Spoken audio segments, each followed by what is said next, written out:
Transport unions in Delhi have announced a protest march to Parliament on August 4th, demanding the withdrawal of ethanol blended petrol or E20 fuel.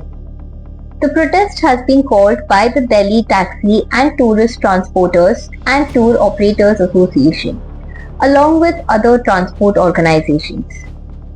Association President Sanjay Samrat said the protest is not political and is not linked to the E20 Janata Party, the Cockroach Janata Party, or any other political organization.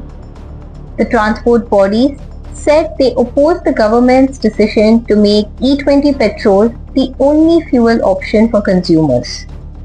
Harish Sabharwal, National President of the All India Motor Transport Congress, said commuters should have the freedom to choose between regular petrol and E20 fuel.